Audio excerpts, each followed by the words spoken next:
কি সব ঠিক আছে তো? Hey guys, welcome back to my channel সাহেব 0.0। আজকালকার দিনে সোশ্যাল মিডিয়া এমন জায়গায় চলে গেছে যেখানে মানুষ পপুলারিটি গেইন করার জন্য মানুষ যা ইচ্ছা করতে পারে। ভাই কিছুদিন ধরে সোশ্যাল মিডিয়া খুললেই দেখছি চারিদিকে ডাক্তার আর ডাক্তার, শুধু ভুয়া ডাক্তার, শুধু ভুয়া ডাক্তার। আমি ভুয়া ডাক্তার না, আমি রিয়েল। খুললেই এই ডাক্তারের থোবরাটা আমার একদম বেশি আসছে। এই দেখো থোবরাটা দেখো। যদি ডক্টর না হই তাহলে আমি কেন ঢাকা মেডিকেলে যেয়ে বসবো? কেন আমি পেশেন্ট দেখবো?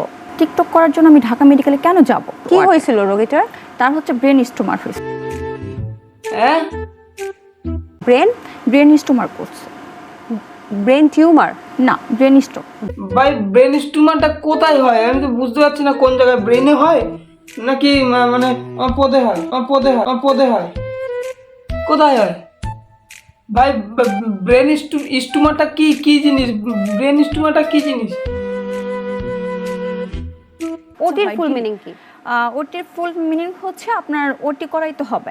ঠিকই তো বলিস, ওটি মানে ওটি করাতেই হবে, আর আইপিএল মানে আইপিএল খেলাতে হবে। তোমরা কিচ্ছু জানো না, এটা বলে বসিনি যে ওটি মানে পটি করতে হবে। তোমরা কিছুই জানো না, তোমরা শুধু ইন্টারভিউ নিতে পারো, ভালো করে ইন্টারভিউ নাও। অ্যানেস্থেসিয়া কেন দেওয়া হয়? সরি, অ্যানেস্থেসিয়া কেন দেওয়া হয়? অ্যানেস্থেসিয়া দেওয়ার কারণ এসব ডাক্তারকে অজ্ঞান করার জন্য। গ্যাস্ট্রিকের দুইটা ওষুধের নাম বলুন। অলমিনা, অলমিনা, বল অলমিনা আর বিচিমিনা। বল অলমিনা আর বিচিমিনা। এরা নাকি ডাক্তার, এরা কিভাবে ডাক্তার হয়েছে কি জানি। দিদি তোমাকে বলছি, গ্যাস্ট্রিকের দুটো ওষুধের নাম 5 বছরের বাচ্চাকে যদি বলা হয় না যে বাবু তোর দোকানে গিয়ে দুটো ওষুধ নিয়ে আয়, তারা গ্যাস্ট্রিকের দুটো ওষুধের নাম বলে দেবে। এমন লেভেলের ভুয়ো ডাক্তার যে দুটো গ্যাস্ট্রিকের ওষুধের নাম বলতে পারছি না। আপনি কি লেখেন আসলে? আপনি কি লেখেন? এমবিবিএস একজন ডাক্তার আপনি নিজেকে দাবি করছেন, আপনি আসলে গ্যাস্ট্রিকের ওষুধ সম্পর্কে কি লেখেন? কি ওষুধ লেখেন আপনি? অ্যাকচুয়ালি আমি ওষুধের কোনো নাম লিখি না। হ্যাঁ, দিদি কোনোদিন ওষুধের নাম লেখে না। দিদি একটাই কাজ করে যে একদম 15 ফুট এরকম আঙুল দেয় আর গ্যাস এরকম বেরোয়। তুমি তো ডাক্তারের কাছে গেলে, ডাক্তারের কাছে গিয়ে বলছো ডাক্তারবাবু আমার পেটে গ্যাস হয়েছে, মানে পেটটা ফুলে যাচ্ছে, কি করবো বলেন তো? তখন ডাক্তারবাবু একটাই সাজেশন দেবে, যে ডাক্তারবাবু বলবে যে এইদিকে আসো, তোমাকে ওমেজ ছাড়াই তোমাকে কিচ্ছু বলবে না, এদিকে আসো, একদম লম্বা ভাবে শুয়ে পড়ো। কি বলবে?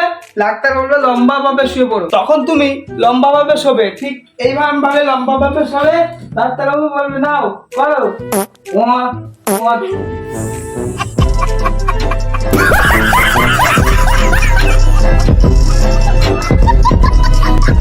আপনারা আমাকে নিয়ে এত আলোচনা কিসের জন্য করছেন? ভুয়া নকল ডাক্তার মুনিয়া দিদি পেশেন্ট থাকার আগে ঠিক ক্যামেরাটা অন করে নেয়। রোগীর এখন কি অবস্থা? রোগীর তেমন একটা উন্নতি হয় না, বুঝছেন? দিনে দিন খালি অবনতি হয়ে গেছে। ভাই ডাক্তারটাই যদি ভুয়া হয় তাহলে রোগীর উন্নতি হবে কি করে? রোগী তো পটকি যাবে। ভাই আসল কথাটা হচ্ছে দিদির পেশাটাই তো টিকটক ভিডিও করা। আপনি তো বলছেন আপনি পড়াশোনা করছেন ডাক্তারিতে, এমবিবিএস এ, সেই ক্ষেত্রে দুইটা গ্যাস্ট্রিকের ওষুধের নাম? আচ্ছা হ্যাঁ বলছি আমি একটু পরে। মনে করো এই মুনিয়াদি তোমার ডাক্তার, এই মুনিয়াদির কাছে গিয়ে তুমি বলছো আমার খুব পেটে ব্যথা করছে, খুব কষ্ট হচ্ছে, থাকতে পারছি না, তুমি যন্ত্রণায় ছটফট করছো, থাকতে পারছো না। তখন মুনিয়াদি একটাই কথা বলবে, আচ্ছা হ্যাঁ বলছি আমি একটু পরে। তার সাথে আমার ফোনে বিয়ে হয়েছিল, কারাগারে যাওয়ার ঠিক 2 মাস আগে আমার তার সাথে ফোনে বিয়ে হয়েছিল। আমার হাজবেন্ডও কিন্তু প্রবাসী, সেও কিন্তু দুবাই থাকে। ও আপনার বিয়ে হয়ে গেছে? আচ্ছা দাদা, আপনি প্রণাম নেবেন। দাদা ভালো আছেন তো?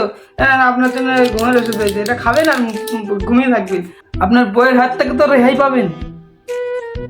তো যাই হোক বন্ধু, ভিডিওটা এতটুকুই থাক, আর এগালাম না, কারণ একে নিয়ে অনেকেরই রোস্ট বানানো হয়ে গেছে, একে নিয়ে অনেকেও ভিডিও করা হয়ে গেছে, আমিও একটু করলাম। তো ভিডিওটা ভালো লাগলে তোমরা লাইক, কমেন্ট, চ্যানেলটাকে সাবস্ক্রাইব করো, আর খুব তাড়াতাড়ি ভালো ভালো নতুন ভিডিও নিয়ে আসবো। তোমরা ওয়েটে থাকো, খুব তাড়াতাড়ি নিয়ে আসবো। আপাতত এখন